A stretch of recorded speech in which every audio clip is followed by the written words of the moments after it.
afternoon, everyone, and welcome to the latest episode of MSME Masterclass. We welcome Mahesh Deosthale as a distinguished speaker for today's MSME Masterclass.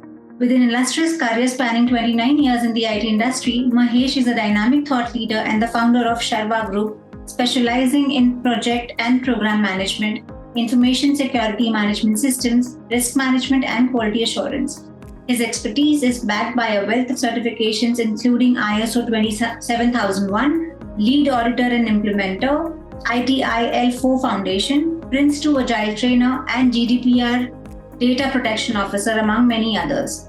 An MBA graduate and certified professional in Agile frameworks like SAFe and Scrum, Mahesh has empowered organizations worldwide to excel in data privacy, risk management, and project efficiency.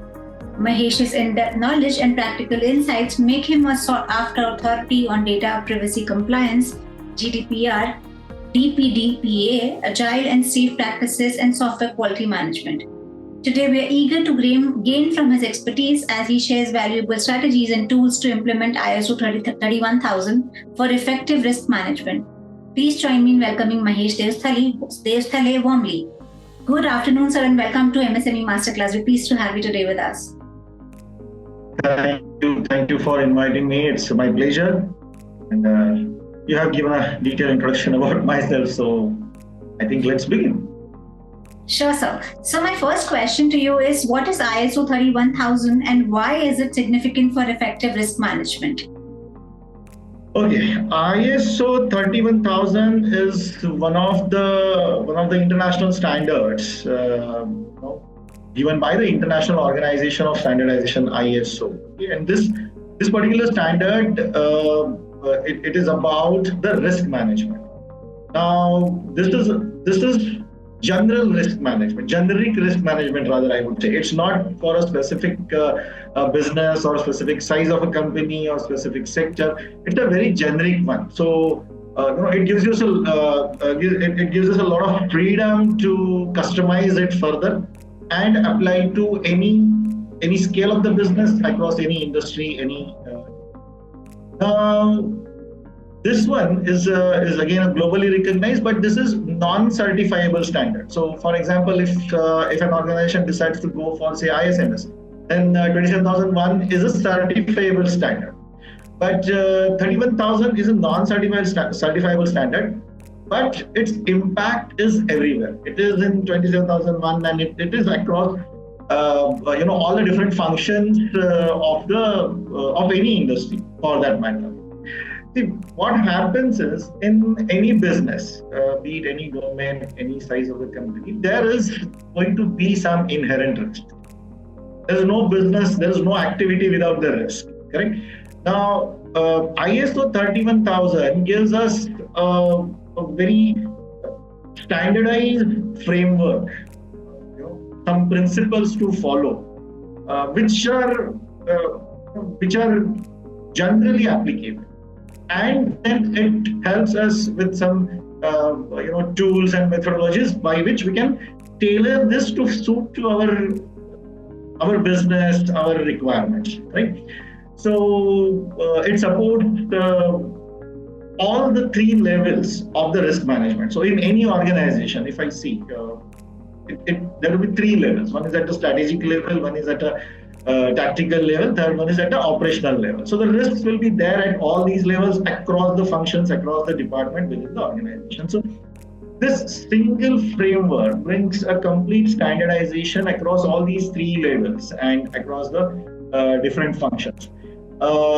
It helps tremendously, very largely to bring that corporate governance in a particular way to settle down or to adopt these risk management techniques.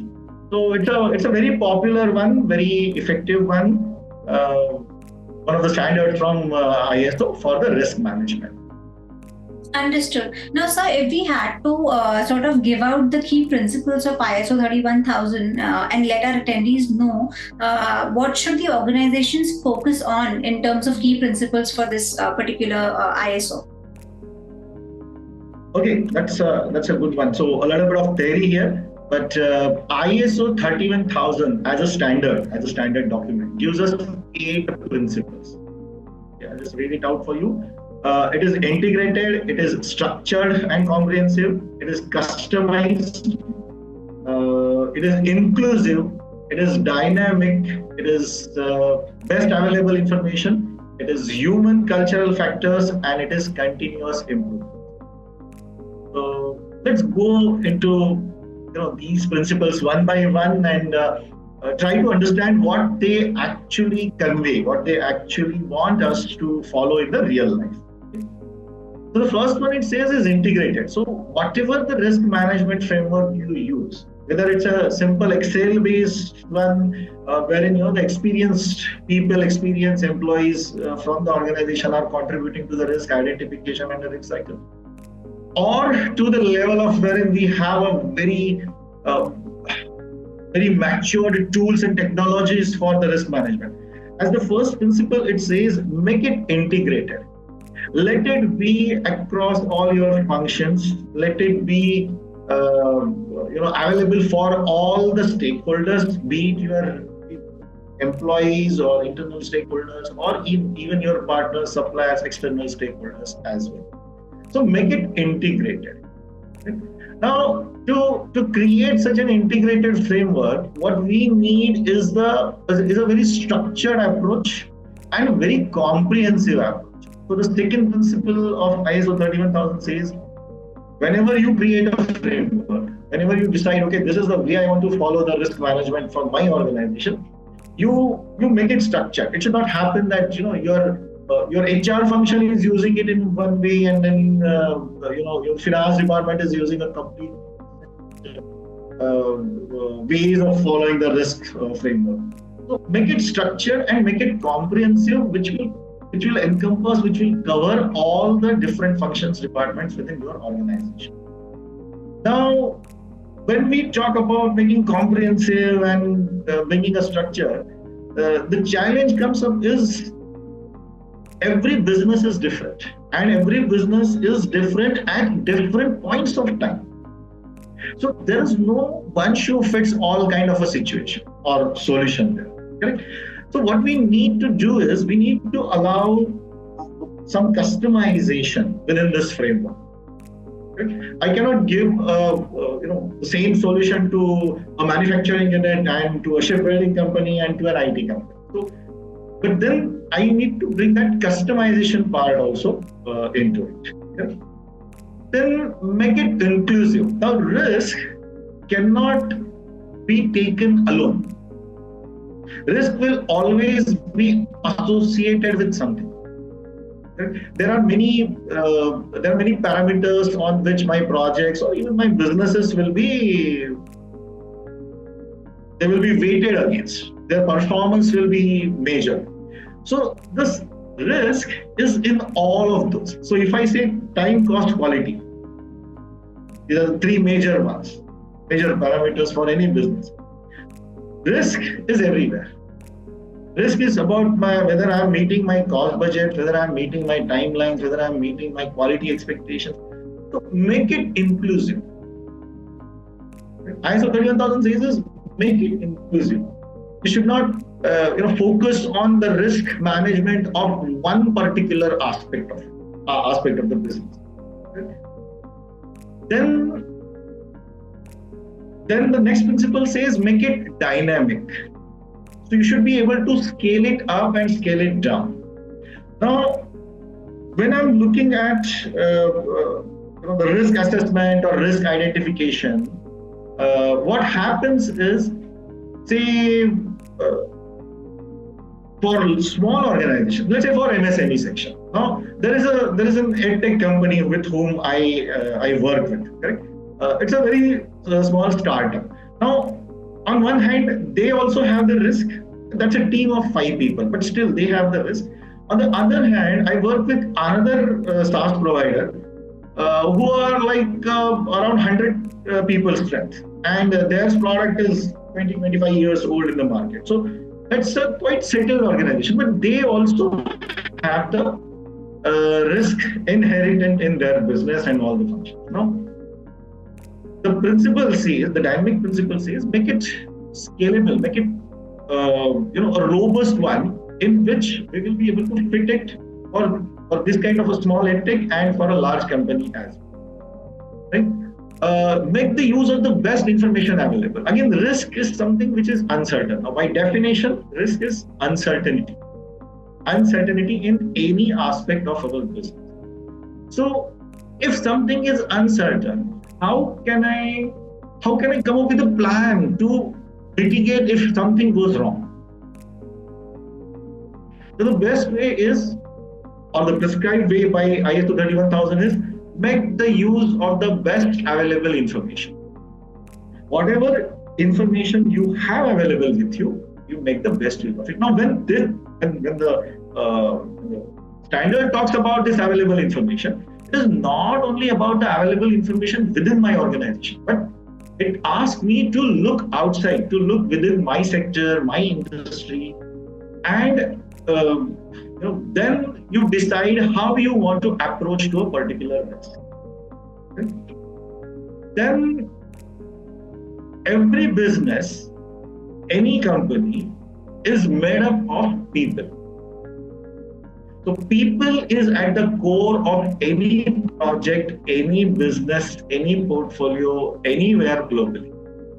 Okay? So the 31,000 also understands this, and it gives us a principle which says, please consider your human and cultural aspects.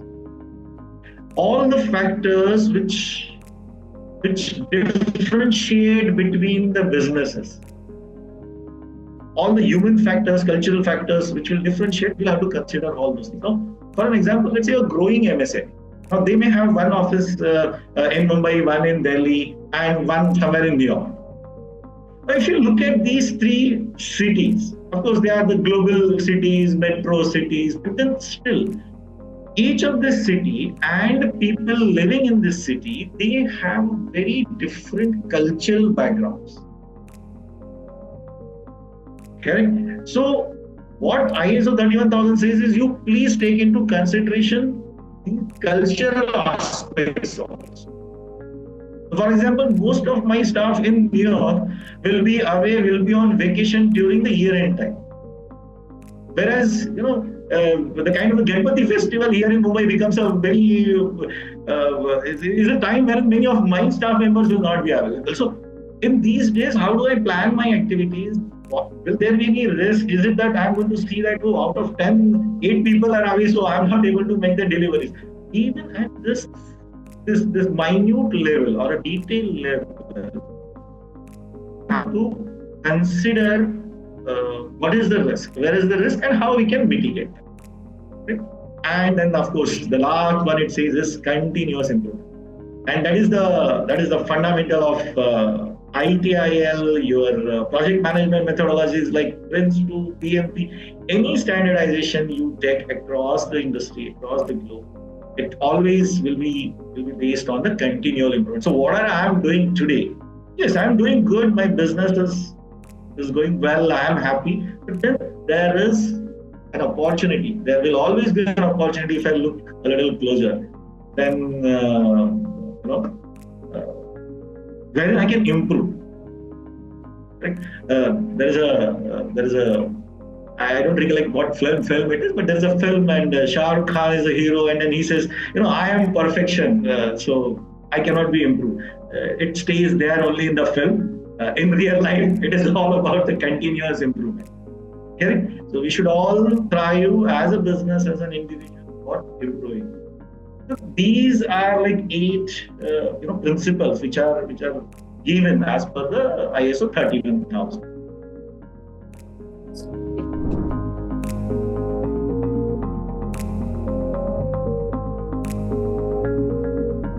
And you're right, because the market is so dynamic, you have to keep improving, otherwise you'll lag behind and the business will not grow as much as you perceived it to be. Absolutely. And sorry, I forgot one part. So you also asked which of these the organization should focus on. Okay? Now, in all my experience, these cannot be separated. These are all well integrated. They are all connected. It's like a web. So if you ask me, my advice will be, please do not skip even the one offer.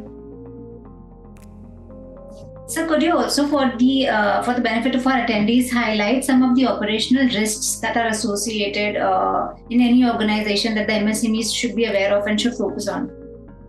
Yes, especially the MSMEs.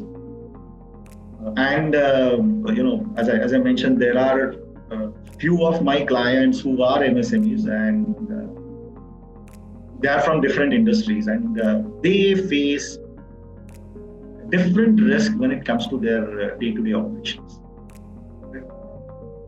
But it all starts with the financial part. For MSMEs, managing the financial risk becomes very important. And in their operations, yes.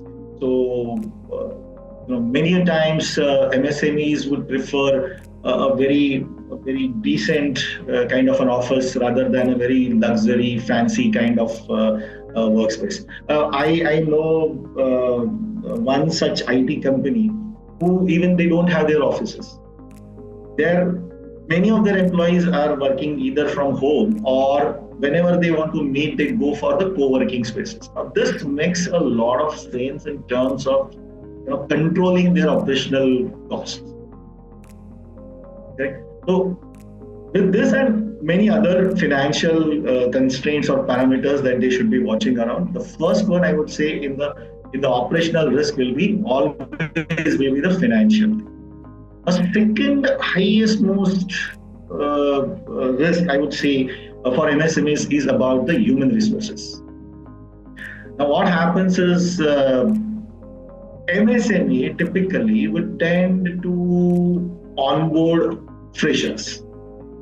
Of course, that keeps their costs in control on one side, but on the other side, the risk of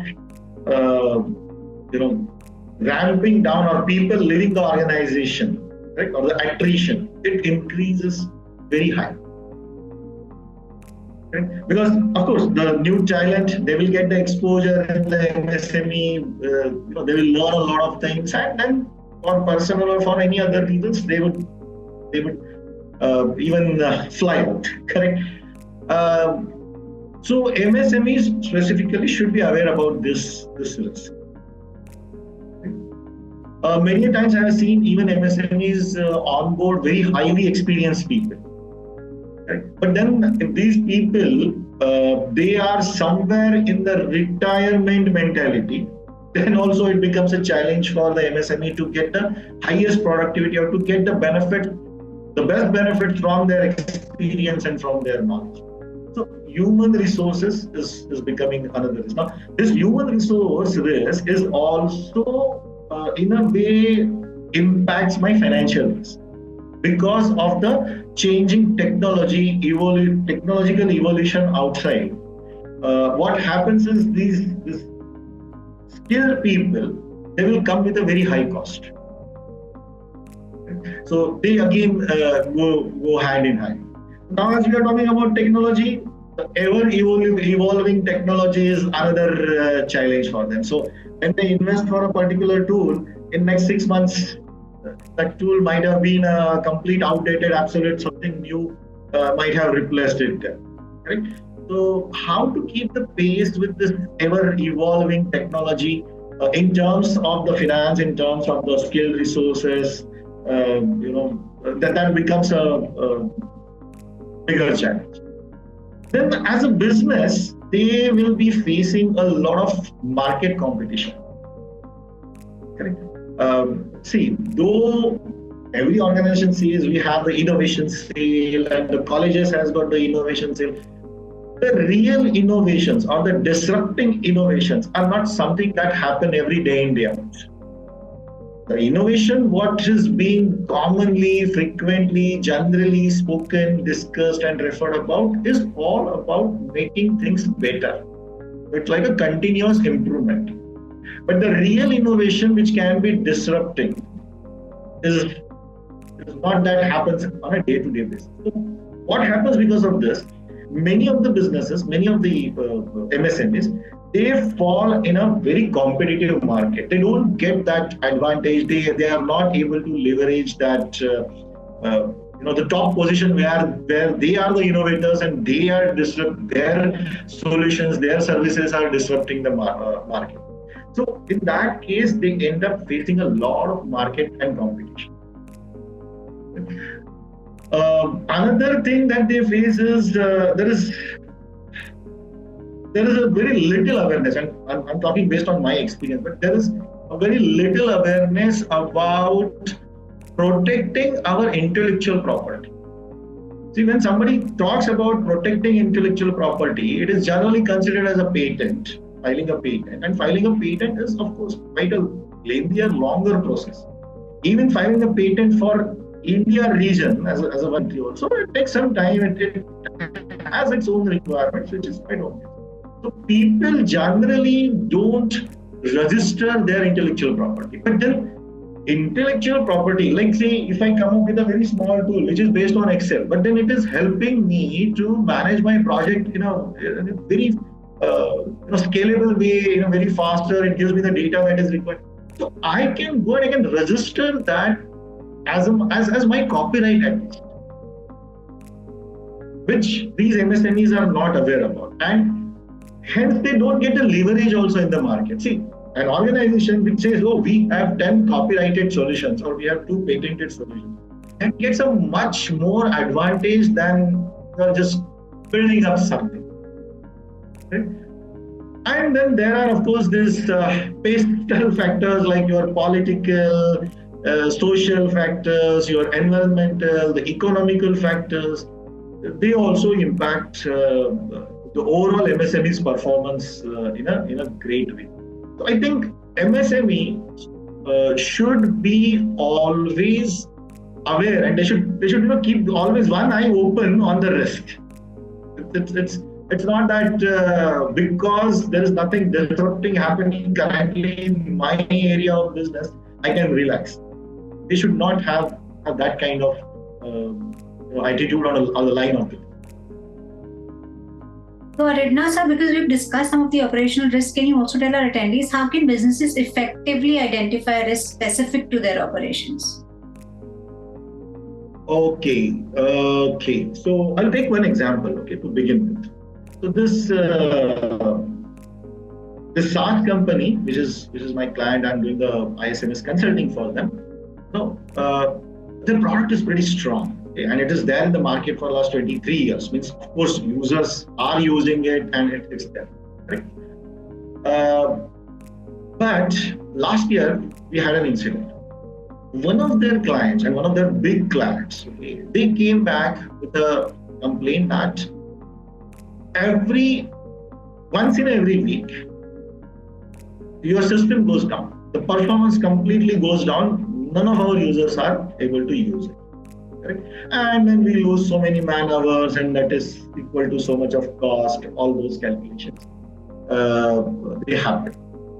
Now the team sat down. The team started to analyze, what is going wrong and where can it be corrected. And what they found, almost 10,000 users, 8 to 10,000 users, every Friday were trying to fill up the timesheets.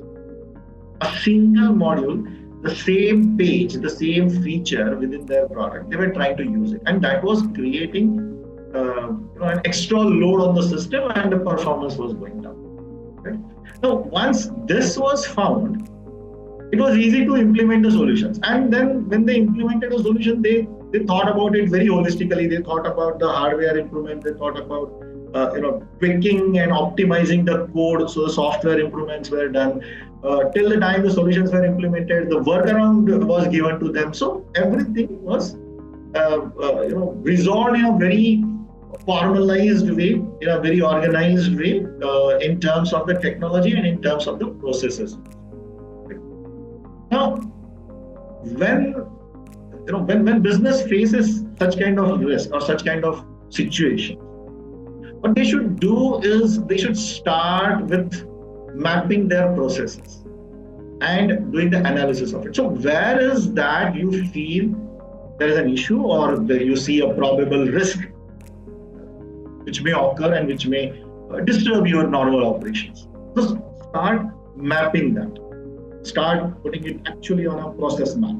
And this is what generally happens. So there are tools available, or you can use simple paper sheets and you can draw your business process, and you say, okay, this is the place which is working good, and this is the place where my users are facing the problem, my consumers are facing the problem. Right?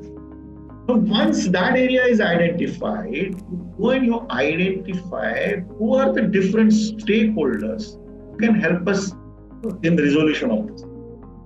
So it could be some of your technology partners, or some of the consultants that you hire as an SME in the business area. So you take the consultation from what kind of permanent resolution can make it. Then of course comes the financial part of it. So now I know where the problem is. I know what could be the best fit solution here. Now I should consider what are the financial implications of it if I want to implement this one part. So I'll have to do a lot of financial analysis. Then the second thing comes is, do I have enough skills to do that? So in this example which I said, right? So the team had to do a lot of technical terms, what we call it as a database tuning. So the team had to do a lot of database tuning also. Correct? So do I have the skills, the competences within my team, or do I have to hire it from externally? Now, if I hire it from externally, again, I'll have to go back and look at the financial implications. Is my technology good enough to support this?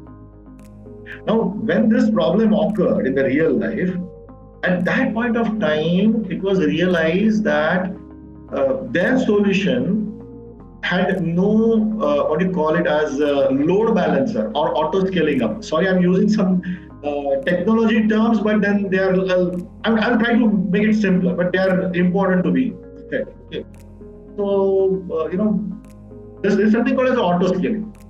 So why don't we face any issue on, say, Amazon.com or Amazon.in? Because whenever the number of the users reaches to a certain point, technology-wise, automatically a new server is added. So the load gets balanced. Right? So it's like opening another window when there is a long queue in the window on any window. Then what will they do is they will open another window and they will move some people into this one. So similar thing happens in terms of the technology. So they implemented this particular solution as well. My client implemented this solution as well. Now this is what was the technology assessment of the solution. So there are a lot of such factors like my business process mapping, my stakeholders, my finances, my technology alignment or mapping or availability of the technology, and of course, pastel remains everywhere. Right? Political, economical, so it is everywhere. So you'll have to do that pastel analysis also.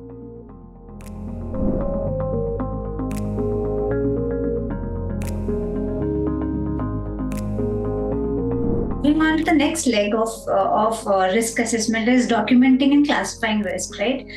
Could you tell our attendees what tools and techniques are most effective for doing so? Documentation, I would say it's a little easier. Okay, so first, let's look at the classification of the risk. Now, risk. So there are, even before that, there are two types of things, two types of risks. One is threat and one is opportunity. Whenever we hear the word risk, we first feel that there is something wrong, or there may be something can go wrong. Right? But then on the other hand, there is something which can go extremely positive. Right? I may get a referral 3 projects in 1 month. So that's an opportunity that I have. So now, how do I classify this risk? There is a basic level of classification, whether it is impacting my business process, or whether it is impacting my finances, or whether it is impacting my human resources. That will be the basic level of classification. Beyond that, of course, every business, all the businesses need to go beyond that. Now, how do you go beyond that? you consider the uh, different aspects of risk, like how much how much is that risk if it occurs, how much of or how many of my business objectives it will impact. So say for example, if it rains, then will it impact my delivery? Will it impact my supply chain? Correct. So in that case, it will be the supply chain that will be impacted, but my production can still continue. Even though it is raining outside, my production can still continue. So what is the exposure? Okay, what is the exposure of that risk? Again, based on that, I can classify it. Then what is the proximity? So I say in Mumbai, right? Mumbai, we have this monsoon season, say from June, July up to September, October. Having the rain showers in the month of January in Mumbai is almost nil, correct? So in the month of January, for my project, for the delivery of goods, if I say that no, there can be rains and hence my delivery will be delayed, so that is completely irrelevant risk. The proximity of that risk is very far, so I should not be considered it in my in the risk of this particular month of January. Then I should classify the risk based on my appetite. Okay, how much risk I would like to take. So if I have 10 lakh rupees, right, where will I invest it? Will I invest it in everything in share market? Will I invest everything in the gold, or will I take the entire money and will I try to pay my home EMIs? Right? So how much is my appetite will decide, appetite towards the risk, how much risk I can take will decide, based on that I will decide how much bifurcation I want to do. So similarly in the business, I will decide how much risk I can take on my manufacturing, on my supply chain, on my human resources, on my capex. So it depends on my appetite. So I'll have to be very careful, aware about how much is my appetite. Sometimes some risk may come as a very high priority. Why? Let's say government changes some rules, the regulatory authority changes some rules, and that is impacting my business.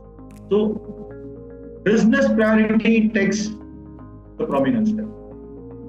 There will be different such aspects which I will have to consider when I am when I'm classifying the risk.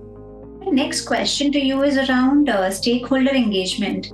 According to you, how does stakeholder engagement enhance risk identification under ISO 31000? Okay, so ISO 31000 of course recommends including all the stakeholders. Right? When I look at any organization as say MSME or any other, who are my stakeholders? My employees, my board of directors, my investors. Maybe if I'm still an MSc but I'm listed, then my shareholders, my clients, regulatory authorities. It is a must to involve all of them when you look at managing the risk for my business. Okay? What happens when we involve these different people or the different stakeholders is they bring their own perspective. So when I talk with an investor, the investor is more worried, more focused all about the money that they have invested and how will they get return. But when I talk about the employees, when I hear the risk from the employees are going to tell me more about how the situations on the ground are for working, how much they feel engaged within the organization, and those kind of things can give me a lot of pointers in terms of making the improvements. So even ISO 31000 understands this, and ISO 31000 asks us to bring all those employees in your risk analysis. So when I so there are different steps in even in ISO. Okay. One is identify a risk, then defining a risk, assessing the risk. Okay. So in all the steps, not only all in this, but overall the risk life cycle, what we need is the participation from all these different stakeholders, and which again the standard also recommends us to do it. Because let's say if I identify a risk on the finance part, but then to mitigate that risk, to respond to that risk, what I need is the commitment, dedication, work from my employees. Correct. So, as they say, security is the responsibility of everybody, quality is the responsibility of everybody, even the risk is the responsibility. As per the scientists. Sorry, go ahead. My next question to you is around practical steps for assessing the likelihood and impact of risks. Okay. There is a very simple basic. There are different ways. One is qualitative, one is quantitative. We'll start with a very basic way of doing it. The risk, there's something called the risk score. Okay. So this risk score is calculated as the product or the multiplication of the probability of the risk and the impact of the risk. So if this risk happens, what is the impact multiplied by what is the probability of this risk will happen. So if it rains in Mumbai in the month of January, what is the probability? Very less. But if it rains, if it occurs, if that risk occurs, then what will happen? The impact will be larger, because nobody will be ready, right? Nobody will have the rain gear, the things will be open. So there will be a large impact if that risk occurs. So this is what exactly we'll have to find. So risk score is going to give me or help me to prioritize my risk responses. But then this is calculated as probability into impact. Now, how do I define what is the probability and what is the impact?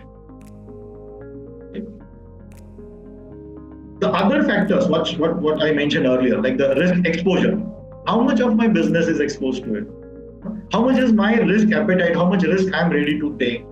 What is my budget if the risk occurs? So if the rain occurs and if there is a negative impact on my supply chain, do I have budget to make some additional provisions? Can I do something else? Maybe sending my material by using some other channels. Okay? So this budget, my priorities, my technologies, all these factors needs to be weighed. They should be considered, and that will tell you, or that will help you to arrive at the better quantitative numbers, the figures for your probability and your impact, and then you will get the risk score. But at the basic minimum, at least based on the expertise of your stakeholders, you should get the risk score from. Understood. Sir, can you also tell us in terms of application of qualitative and quantitative methods, how can businesses do so in risk analysis? How can businesses apply qualitative and businesses apply them? Okay, so see this, as I mentioned, qualitative and quantitative. Qualitative will tell you something about the perspective, something about the usefulness, the quality aspects of the risk. Okay? The quantitative methods will help you actually quantifying it. Now, why quantification is important is, see, the quality is about a little perception. What you see as a quality, I may not see that as a quality. For me, it could be something else. So while qualitative analysis and what the risk score that I get after that analysis is, yes, definitely it is helpful, it is useful. But then to make the decisions as the board of director or founder of MSME, to make the decisions, what we need is the quantitative method. Okay?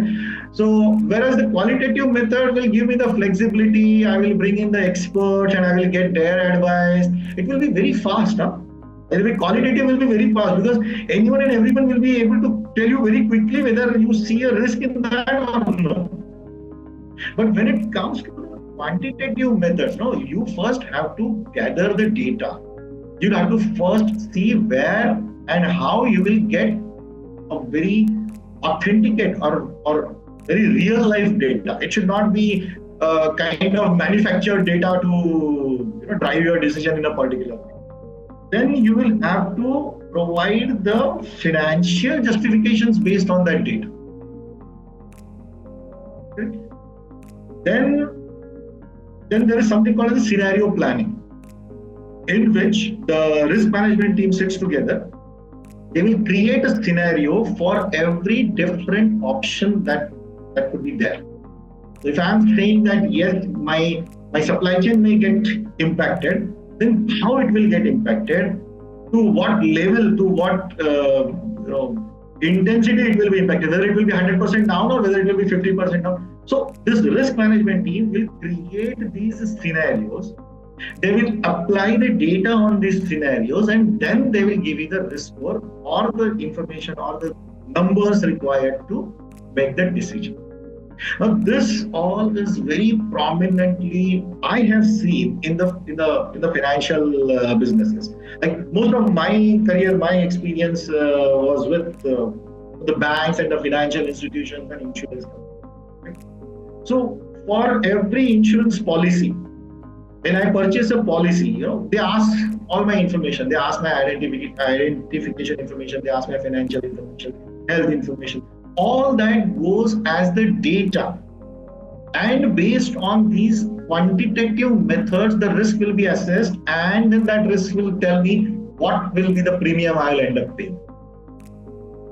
Okay. So it doesn't work on a way like, because I like HDFC Bank, they are going to give me a very low premium, and because I don't like some other bank, they will put me a higher premium. No, nothing like that. So it's all like quantitative methodologies which will be applied, and then the risk analysis will be complete.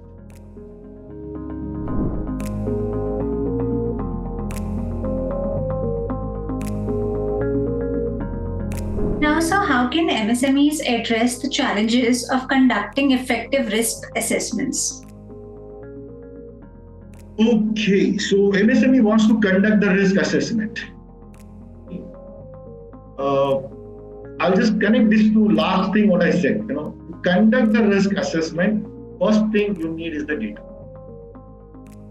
Because see, this assessment is going to help us or help the MSME to make the decisions. Right? So they will need the data, and that data will be based on whichever the field it is, whether it's a financial risk that they are looking at, human resources, or their manufacturing risk, or any other. Right? So, but first they will need the data. Then they will have to look into the resource constraints. Are there any resource constraints?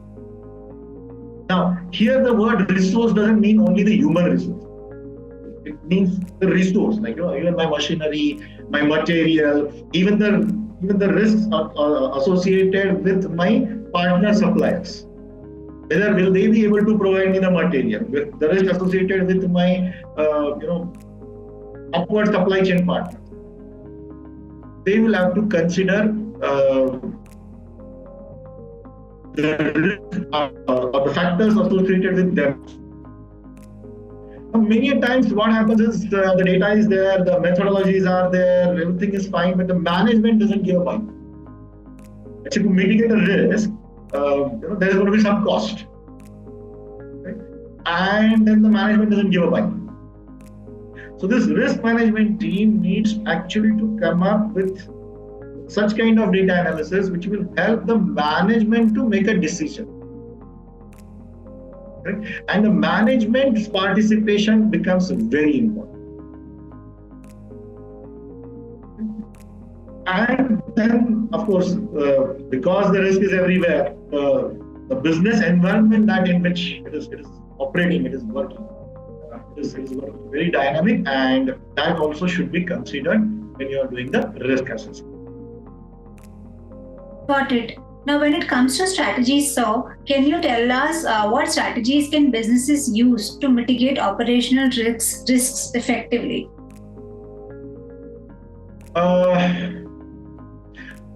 More or less, it will be like a how should I say? It will be like a summary of what we discussed. So when it comes to the strategies, of course, I would suggest yes, please follow ISO 31001 because that is going to bring a lot of streamlining in your process. Then make it collaborative. Involve your stakeholders. Have a prioritization from your business and from your technology separately. I'm bringing these two areas as a prominent ones, but of course the other functions under the department also will to be there, and they also need to participate. But the business related risk and the technology related risk should be there on a prominent side. Then while I am thinking about bringing a strategy on my operational risk, I will have to look into the processes that I will be bringing.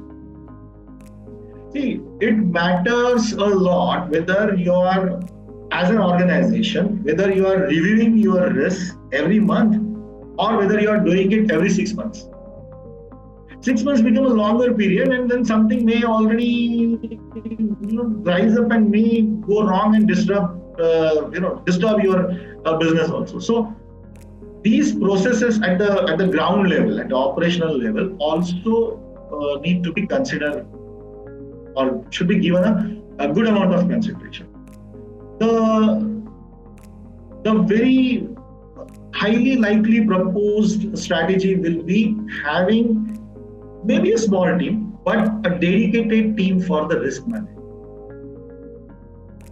Even if business does that, and when the business and the technology and this risk management team, when they work collaboratively at a good frequency, the risk can be controlled, the risk can be identified and managed very well.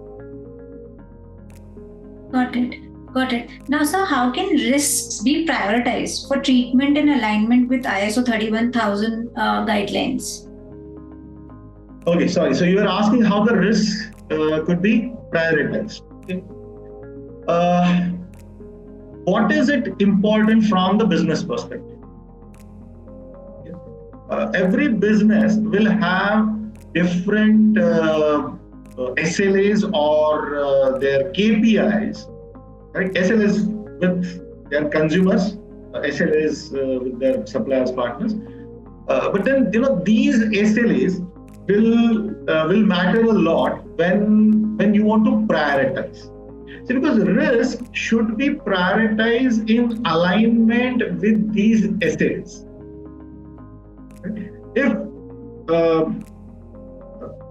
If on-time delivery is my SLA, correct, then all the risks which will impact the on-time delivery needs to be prioritized. Right? If quality, safety, if these are my priority, then all the risks which may impact these aspects of the business, they should be prioritized. So, as we said, risk is everywhere. You take any function, you take any process, you take any people, there will be the risk. Now, to prioritize it, I will need to understand the business priorities and then align my risk. And sir, what role, according to you, does the management play in successfully implementing ISO 31000? Is the management who will be solely responsible for building that culture. See, ISO 31000 will give the strategic direction to the organization about the risk management. Right? ISO 31000 will give us how the ideal governance structure should be. Right? But ultimately, it is the top management, or what we may want to call it as a leadership as well. They will have to adopt this. they will have to adopt this the spirit of risk management and then percolate it to the team members. Okay. So, defining the strategy, bringing any cultural changes, upskilling the team members about the risk management and why it is important, how it is important, providing the budgets. Now, this becomes a very important part. Many a times the management says that yes, we are very well aware and we have very good practices for the risk management and our team members are skilled into it. But the challenge happens when the budget comes in. When the budget needs to be provisioned for the risk mitigation, the challenge comes there. And this in history also we have seen this many large incidents wherein because the enough budget was not allocated, there have been the actual lethal accidents which have happened. Okay? So this comes from the management. Okay? So that is the role that they play. They are the whole and soul. The risk entirely will be driven top down. Got it. Absolutely right, sir. So my last question to you is, how can businesses monitor and improve their risk management practices over time? Okay, so to monitor, as I said, we need frequent reviews. But then even through those reviews, how are we going to monitor and what are we going to monitor? Suppose 6 months back, I have identified a risk. Now, even today, if I'm keeping that risk open, probably doesn't make sense. During the 6 months, it might have been closed also. Correct? So what I need on a frequent basis are some tools and techniques. Okay? So, I need some documentation like risk register, risk management plan, my risk analysis. Okay? And then even to do this risk analysis at different stages of the risk life cycle, I can use the different techniques. And two common techniques I can use, like say SWOT analysis. My strength, weakness, opportunities, and my threat. Simple analysis, but then that helps us in the risk management or risk assessment. Then things like there are very specific techniques like risk breakdown structure, or there's something called the Swiss cheese model. And this name is quite interesting, Swiss cheese model, but it is so effective that it actually tracks your risk through different risk responses. Now what happens is if you have 10 risk, then single response will definitely not cover all the 10 risks. Out of 10, maybe 6 will go to the next level. So then there is another control which will come into picture. So this kind of techniques, this kind of frameworks, they will definitely help you to manage these things better. With that, sir, we've come to the end of today's episode. Thank you so much for sharing your detailed insights and intel with regards to implementing ISO 31000 for effective risk management with our attendees. I am certain that your examples, references, the way you narrated each and every single question's response will help them sort of smooth and ease into the process of managing their business effectively. So thank you so much, sir. Thank you so much. Thank you for inviting me. It was a pleasure. For our attendees who are online, if you'd like to see this current episode, if you missed any part of current episode, or if you'd like to see any of our previously shot episodes, go on YouTube, type JSW1 MSME, and you will find all our episodes uploaded there. Thank you so much once again, sir. Bye-bye. Thank you. Bye.